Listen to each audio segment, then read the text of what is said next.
Guys, sobrang lakas ng ulan. Grabe. Ayan, baha na ang aming harapan.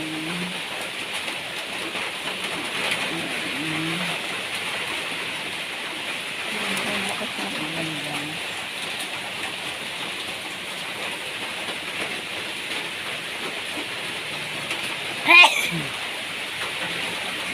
Kagay ang malakas ang ulan. Nasa loob na ang ng bahay. Hindi makagala. Ayan, guys. Hindi makagala.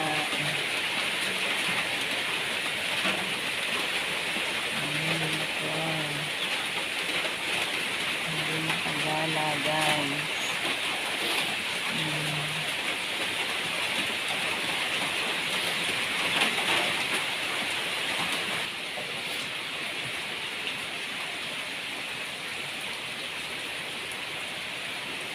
Ha?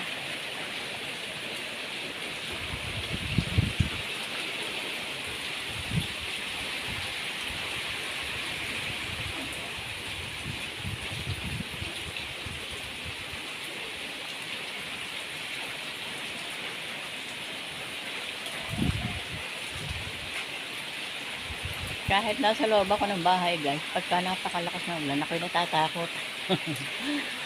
Natakot ang nila sa ang ulan. Pag malakas ang ulan, tapos may hangin. Buti na lang, guys, walang hangin. Nahina lang naman.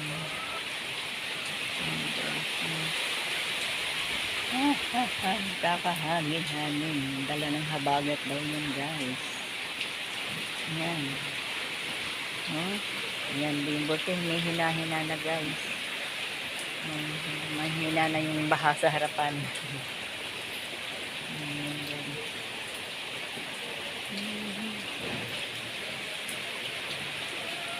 Alam niyo ba, guys, nung hindi ko pa natatambakan yun doon sa may kalsada. Pag pumasok ang tubig dito sa may banda namin, pumapasok hanggang sa salang. Lagi po kami naglilimas. Naglilimas kami, guys, ng loob ng bahay. Pumapasok ang tubig sa loob. Kaya naisipan kong tambakan doon sa may bukana. Kaya lang pag may dumaang malalaking truck, nadidikti. Kaya alagang puntahan ni Lola, lagi kong nilalagyan yung mga bumababang lupa. Kasi pag hindi mo tinambakan, dito lahat ang takbo ng tubig. Galing po doon sa bundok. Ayan, guys. Harap.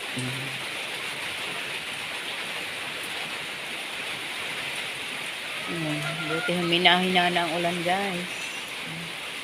Kanina, todo talaga. Kaya ako napabalikwas ng bangon. Nakahigaan Lola niya. Napabalikwas ako ng bangon sa lakas ng ulan. Hindi ka pwedeng matulog. Nag-aalala ka din sa ulan. Super lakas talaga.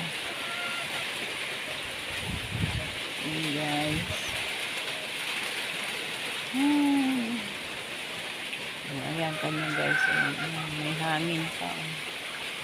Ayan.